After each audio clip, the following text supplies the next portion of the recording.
Welcome. This is Radio Pras.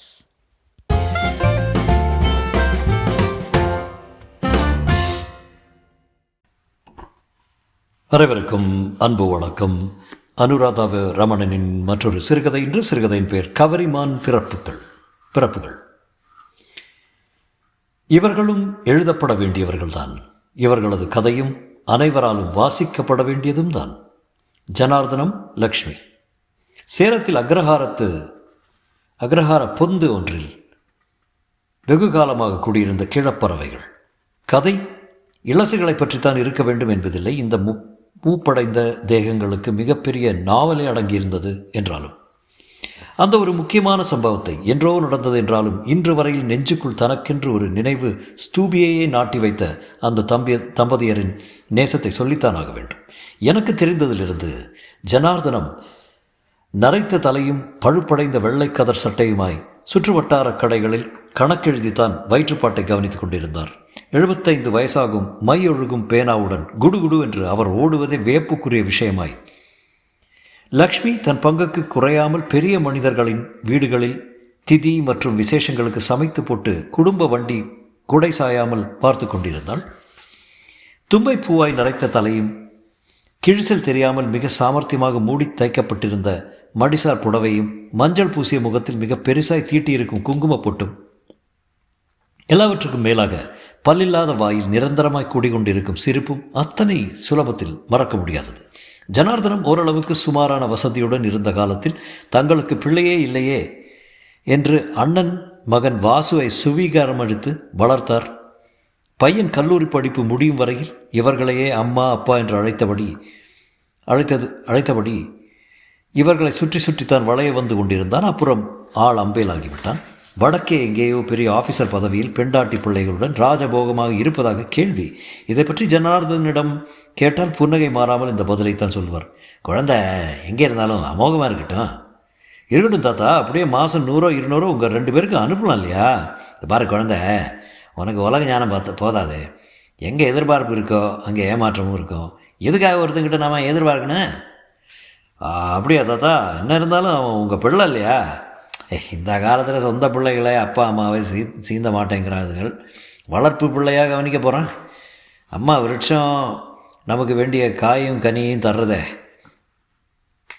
பசு பாலாக பொழியறதே, இதுகளெல்லாம் மனுஷன் கையை எதிர்பார்த்தா தர்றது, அதுவாக தர்றது. மரம் காய்ஞ்சா அதையும் விடாமல் விறக்கிரிக்கிறான்.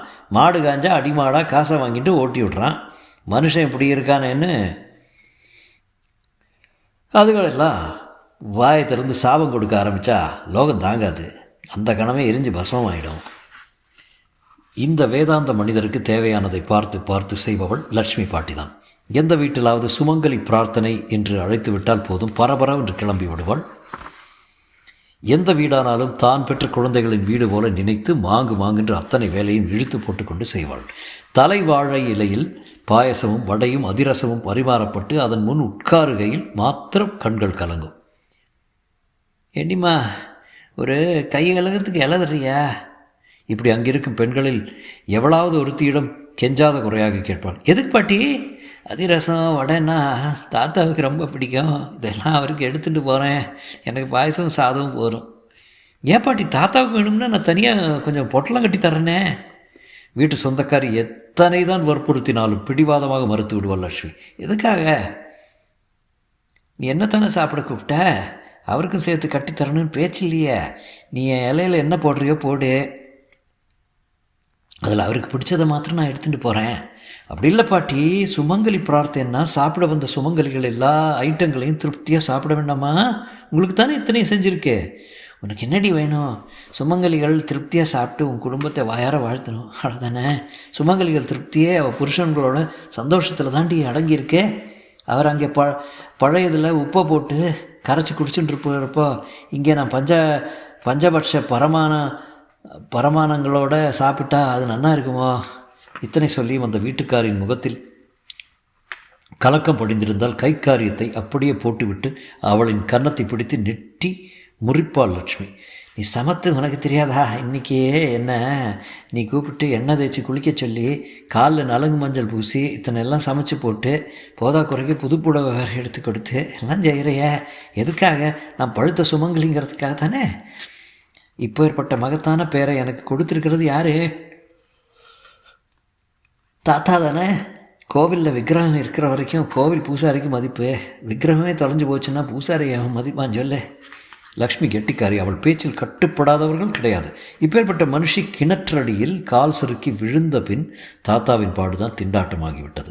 படுத்த படுக்கையில் கிட்டத்தட்ட 6 மாதங்கள் போல கிடந்தாள் லக்ஷ்மி.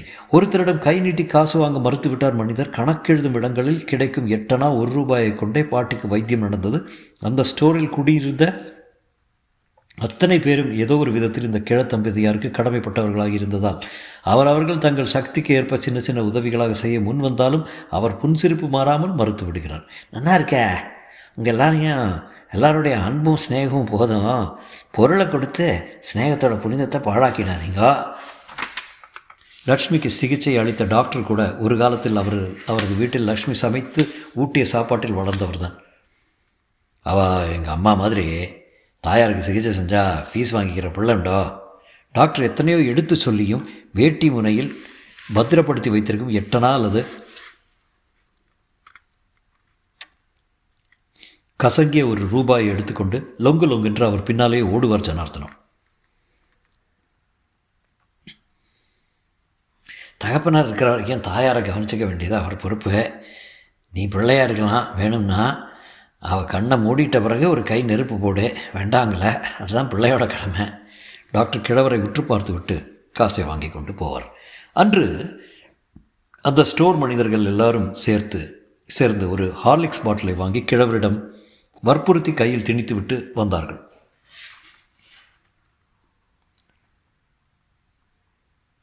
வெறும்னே பார்லி தண்ணியே ஊற்றிக்கிட்டு இருந்தால் கிழப்பிராணம் தாங்க வேண்டாமா? உங்கள் லட்சியங்களை தூக்கி உடுப்பில் போடுங்க. பாட்டிக்கு ஒரு ஸ்பூன் ஹார்லிக்ஸை யாவது கரைச்சி கொடுங்களேன். அழுகையில் உதடு கவுன நடுங்கும் கரத்துடன் அந்த பாட்டிலை வாங்கி கொண்டார் அவர். இதற்குள் இன்னொருவரின் கட்டளை. வீராப்பை தூக்கி எறிஞ்சிட்டு வாசுவுக்கு ஒரு லெட்டர் எழுதி போடுங்க தாத்தா. என்னன்னு? இது மாதிரி இன்னொரு வாரம் கூட அம்மா உசுறு தாங்காது போல இருக்கே, உடனே புறப்பட்டு வான்னு எழுதி போடுங்க. ஆஹா, சரி. கிழவர் தன் கணக்கு பிள்ளை மேஜையின் அடியில் உட்கார்ந்து கை நடுங்க எழுத ஆரம்பித்தார். ஸ்டோர் பெண்மணி ஒருத்தி புது ஹார்லிக்ஸ் புட்டியை திறந்து ஒரு ஸ்பூன் ஹார்லிக்ஸை கரைத்து லக்ஷ்மியின் வாயில் ஊற்றத் தொடங்கினாள். ஒரு வாய் ஹார்லிக்ஸ் கூட போகவில்லை, அப்படியே வழிந்து விட்டது. ஐயோ தாத்தா, பாட்டி போயிட்டாங்க. அந்த அம்மாளின் கதறலை கேட்டு ஸ்டோர் ஜனங்கள் அத்தனை பேரும் கூடிவிட்டார்கள். தாத்தா மாத்திரம் இருந்த இடத்தை விட்டு எழுந்திருக்கவில்லை. கையில் மசிபடைத்த பேனாவும் கசங்கிய இன்லைன் லெட்டரையும் பாதி எழுதியதுமாய் அப்படியே. தாத்தா எழுந்திருங்க.